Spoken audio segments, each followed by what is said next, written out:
जय हिंद दोस्तों, वंदे मातरम।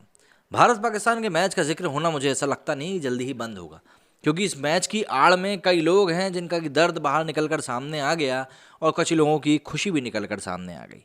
लेकिन बात यह है कि भारत में कई लोगों ने जो जश्न मनाया उन लोगों के ऊपर कार्रवाई शुरू हो गई। कुछ कॉलेज के स्टूडेंट्स हैं, कुछ टीचर्स हैं, कई लोग हैं जिनके के ऊपर कार्रवाई हुई ऐसा चीज़ करने के ऊपर। लेकिन सबसे बड़ी समस्या जो एक निकल कर सामने आती है कि भाई क्या हुआ है, क्यों हुआ है।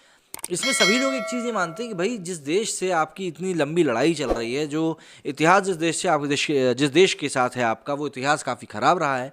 तो ऐसे में आखिर आप उस देश की जीत का जश्न कैसे मना सकते हो? अब ऐसे में आप ये उम्मीद तो कम से कम कर ही सकते हैं कि चलिए ठीक है, आम जनता तो कुछ भी कर ही देती है, लेकिन जो देश के नेता हैं वो थोड़ी सोच समझ कर बात करेंगे। लेकिन यहाँ पर ऐसा नहीं है। यहाँ पर तो देश के नेता भी कुछ अलग ही सुर में बोल रहे हैं। मतलब महबूबा मुफ्ती का अब एक बात निकल कर सामने आई कि भैया उन्होंने कहा है कि आप डंडे के बूते पर देश नहीं चला सकते, और उन्होंने जिन लोगों ने पाकिस्तान की जीत का जश्न मनाया उनके ऊपर कार्रवाई हुई, उस कार्रवाई के ऊपर उन्होंने सवाल उठाते हुए प्रधानमंत्री मोदी को ही चिट्ठी लिख मारी है। T20 वर्ल्ड कप में क्रिकेट मैच में पाकिस्तान से भारत के हारने के बाद कुछ कश्मीरी छात्रों ने जो उनकी जीत का जश्न मनाया था, उसके बाद उनके ऊपर कार्रवाई चल रही है। ऐसे में जम्मू कश्मीर की पूर्व मुख्यमंत्री महबूबा मुफ्ती ने प्रधानमंत्री नरेंद्र मोदी को पत्र लिखा और उन सभी की रिहाई के लिए हस्तक्षेप की मांग करी। उन्होंने लिखा कि मैं आपको जम्मू कश्मीर की भयावह कंडीशन के बारे में गहरी निराशा और चिंता के साथ लिखती हूँ। अभी कुछ समय पहले जब आपने दिल्ली में एक सर्वदलीय बैठक की अध्यक्षता की थी, तो आपने दिल्ली और कश्मीर के बीच दिल की दूरी को हटाने का इरादा व्यक्त किया था, और इसको लेकर कोई भी बड़ा कदम इस समय नहीं उठाया गया है। जाहिर सी बात है, अपने बयानों में महबूबा ने भारत पाकिस्तान क्रिकेट मैच के दोस्ताना मैच करार देते हुए कहा कि जो लोग पाकिस्तान की जीत का जश्न मना रहे थे वो तो बस जीतने वालों को चीयर कर रहे थे। ऐसे में उनके ऊपर यूएपीए जैसे भयावह धारा लगाने का क्या कारण है, और ये पूरी तरह से गलत है। पाकिस्तानियों की जीत में बम फटाके फोड़ने वालों को महबूबा ने अपने नौजवान लोग कहा और बताया कि वो एमबीबीएस जैसे प्रोफेशनल कोर्स कर रहे हैं और उनके ऊपर एंटी टेरर कानून के तहत मुकदमा शुरू कर दिया गया है। 3 छात्रों को आगरा में देशद्रोह के आरोप में गिरफ्तार किया गया, जबकि वो ऐसी किसी गतिविधि में शामिल तक नहीं थे।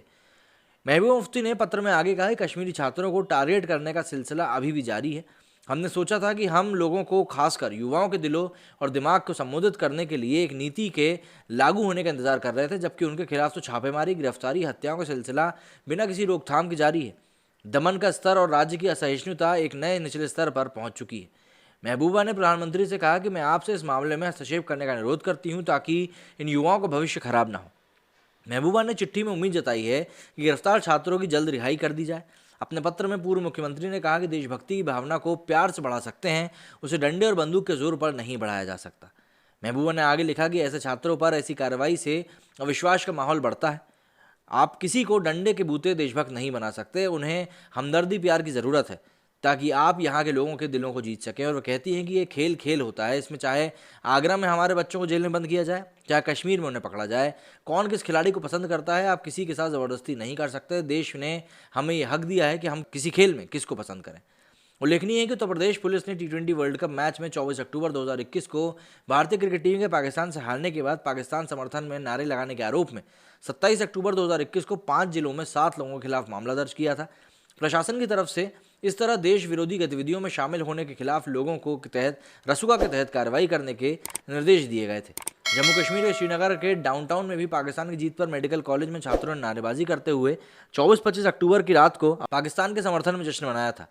इस मामले में पुलिस ने सभी आरोपियों के खिलाफ यूएपीए की धारा 13 और आईपीसी की धारा 105(1) और 505 के तहत मामला दर्ज करके कार्रवाई शुरू करी है। और इसी को लेकर महबूबा मुफ्ती ने अपनी ये बात कही कि भाई ये जो भी कुछ हो रहा है गलत हो रहा है, और अब किसी को भी डंडे के बूते देशभक्त नहीं बना सकते। ऑब्वियस सी बात है, नहीं बना सकते, लेकिन यहाँ पर ये भी समझना होगा कि भाई आप जिस देश को चेयर करने की बात कर रहे हो, जिसको आप खेल खेल समझ रहे हो, सामने वाला देश उसको खेल नहीं समझ रहा है। आप देखिए कि वकार यूनिस का क्या बयान सामने आया, आप देखिए मोहम्मद आमिर का क्या बयान सामने आया। मतलब ये बयान ही आपको बता देंगे कि वो लोग नहीं समझ रहे, तो फिर कब तक हम ये अमन का दामन लेकर चलते रहें। और हम लड़ाई झगड़े की बात नहीं कर, हम सिर्फ ये कह रहे हैं कि भैया यहाँ पर इस तरह की चीज़ें नहीं होंगी। मेरे स्टूडियो में फिलहाल इतना ही। जय हिंद, जय भारत।